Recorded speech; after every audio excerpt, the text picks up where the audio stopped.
few days.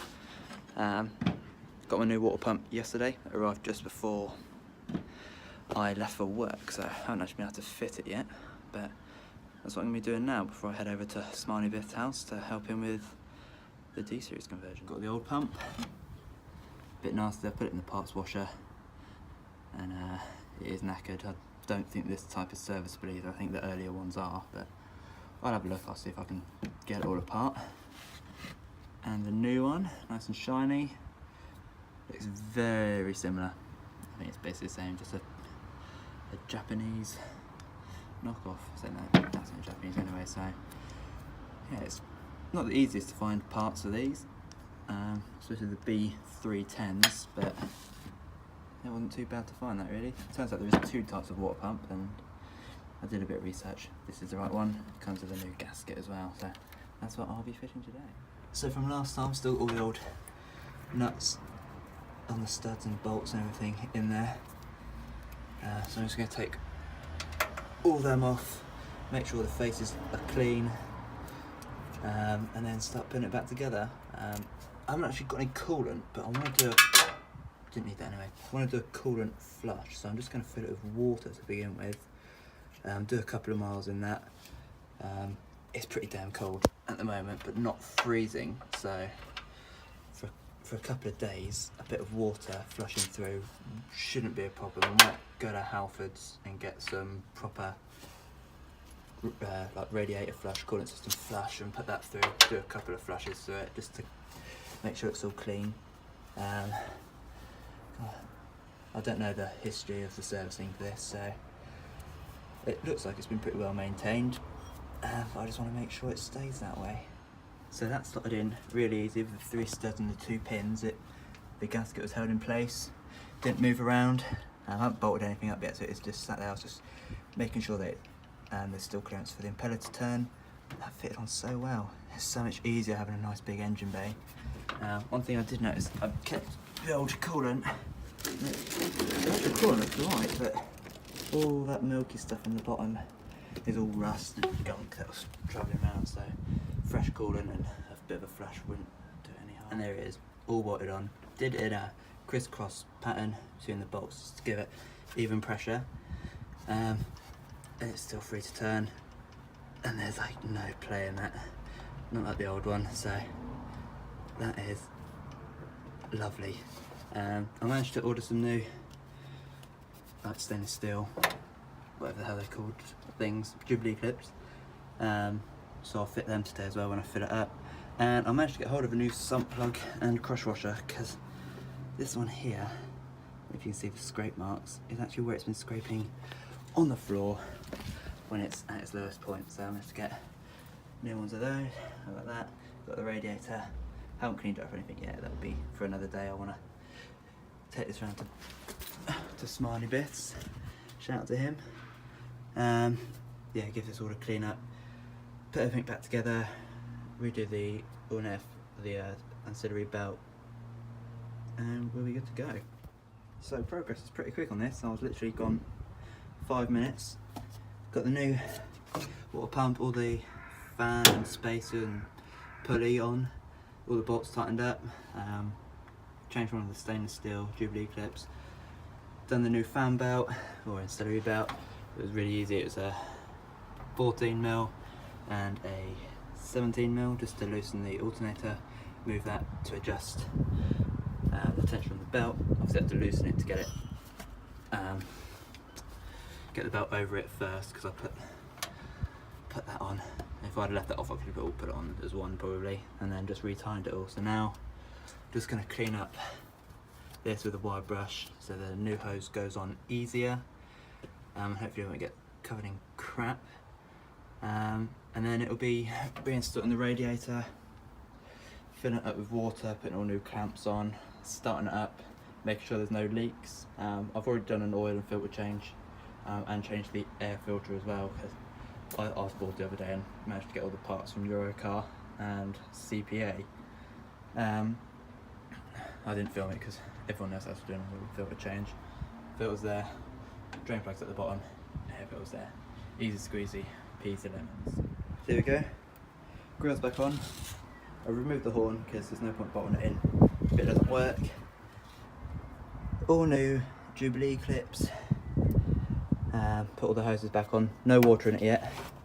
I'll do that so I don't forget. I'm just lowering the car back down to sort of a level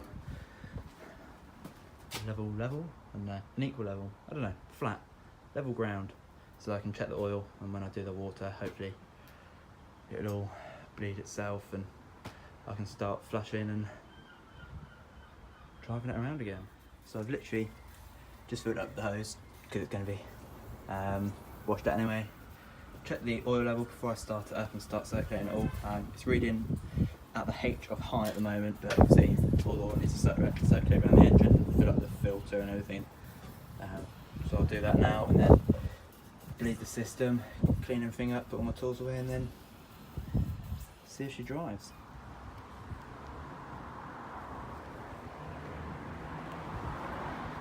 So, it's a lovely, another sunny day in England, and I'm coming down with a cold, which is making my day even better. So, but one upside is my new point thing from Powerspark, changing from original points and condenser to that hopefully today in the rain. I'm sure it'll be fine.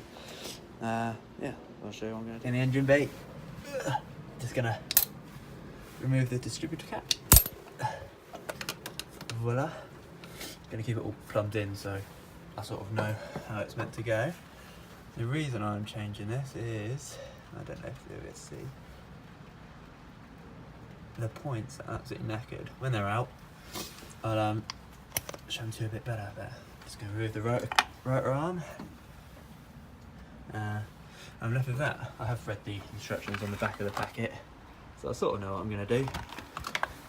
I just need to get a screwdriver by the looks of it to remove the old points system, and then fingers crossed, electronic ignition all the way. So here we are, the old points system. So if you see on the left hand side, there are the contact points. They're meant to be two flat surfaces and they're meant to be nice and clean and evenly spaced, and that does not look any of that.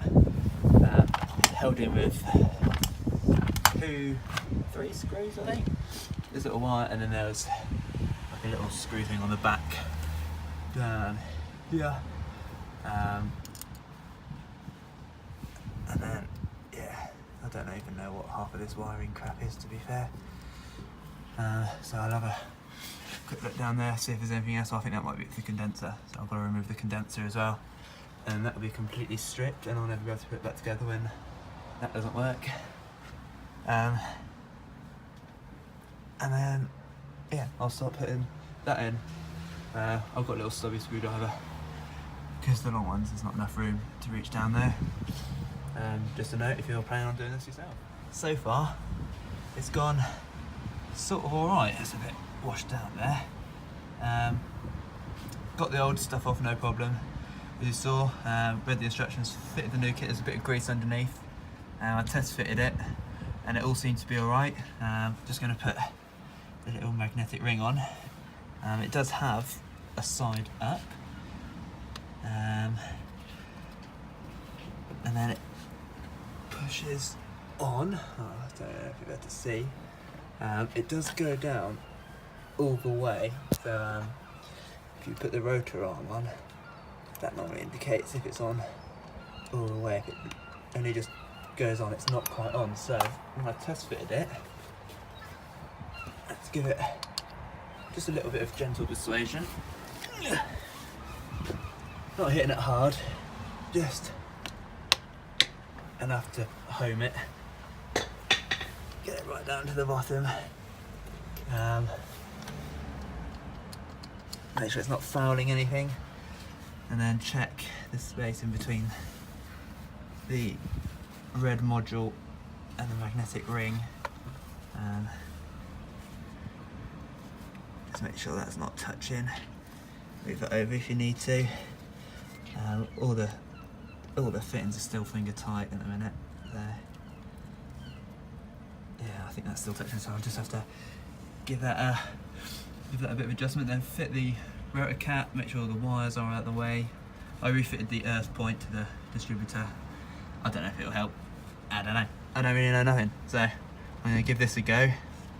And then just try and connect up the wires to where they should be, and voila, we'll see if it'll start. So it's a little bit sort of messy at the moment.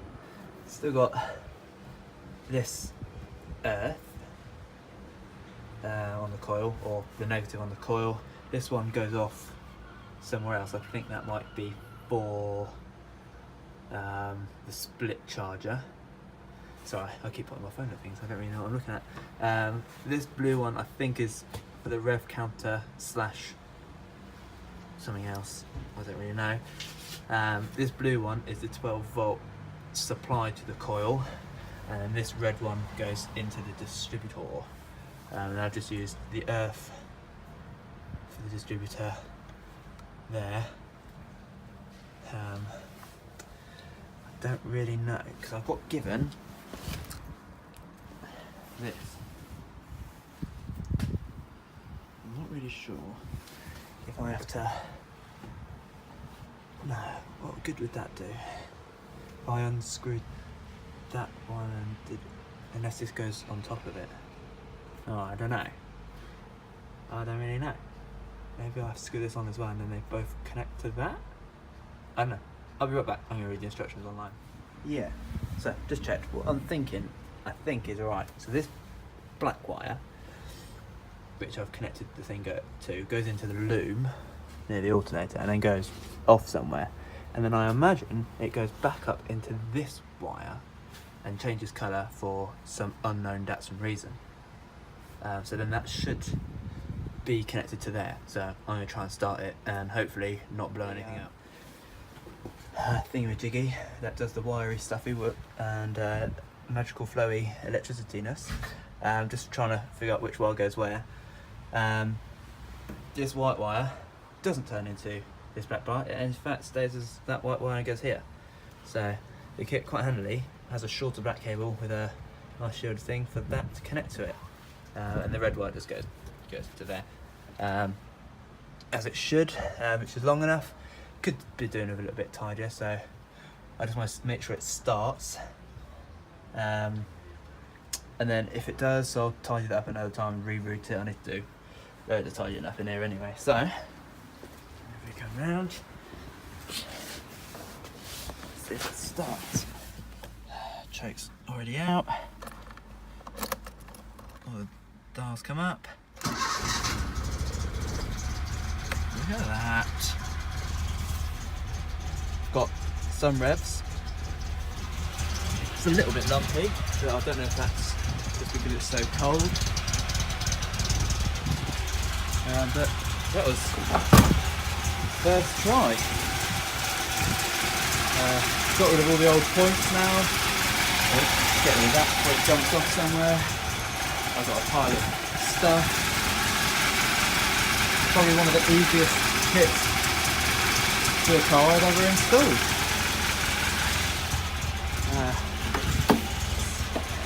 Let's see how it goes.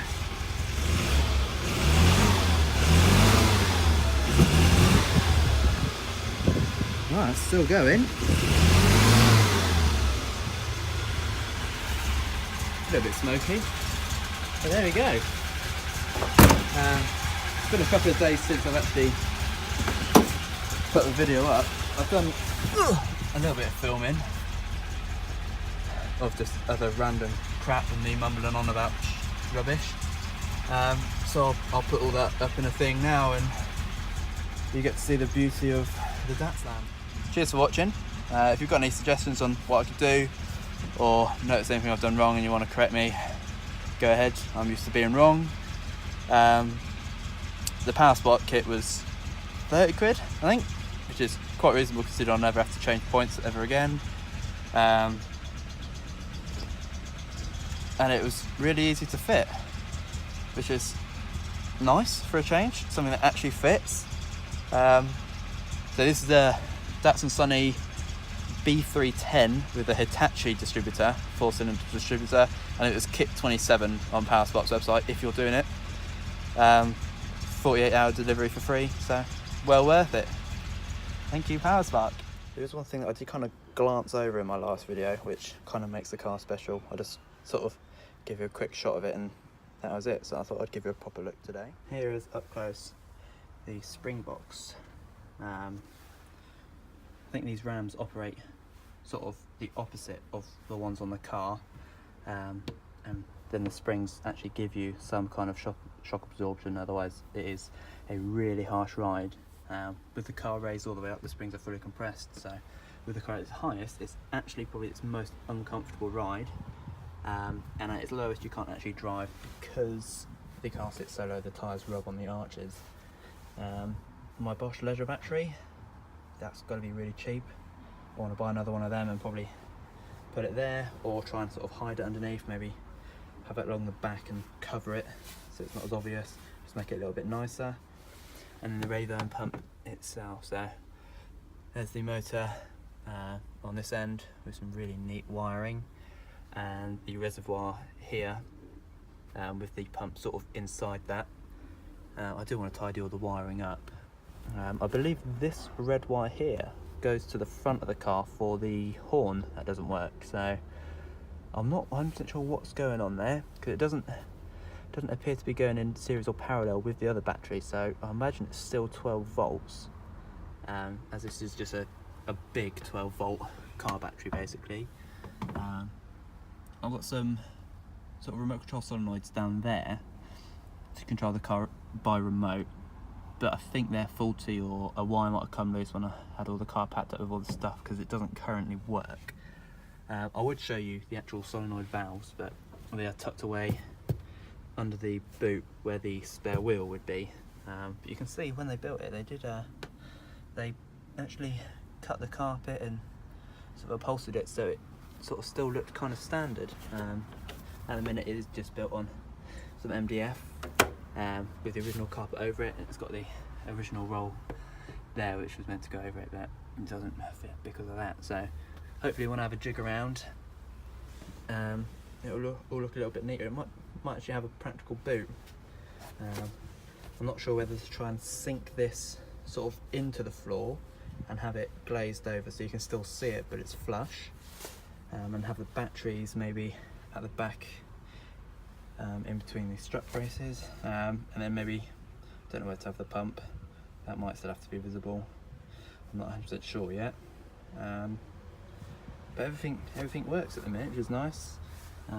Speaking to my mate Paul, who's doing a juiced mini build, apparently this is the drop down valve, or drop down speed valve, which allows the car to drop a lot faster if you adjust it. That's something I'll be playing with later on when I've got the car on all fours again, all four wheels. I'll be having a play with that, find out how to make it drop faster, just so it scares the crap out of people a bit more when they're next to it or in it. I'm not 100% sure how to make the car bounce. I think I might have to go 24 volt for that, and maybe have a play with switch box, or I don't know, maybe just flick the switches really quick. But that'll be one thing I'm going to ask my new hydraulic crew friends. The gas struts on the boot, they're probably the most powerful gas struts in the world. They almost knock me out every time I open it. And then yeah, just sort of using the inside of the car for storage at the minute.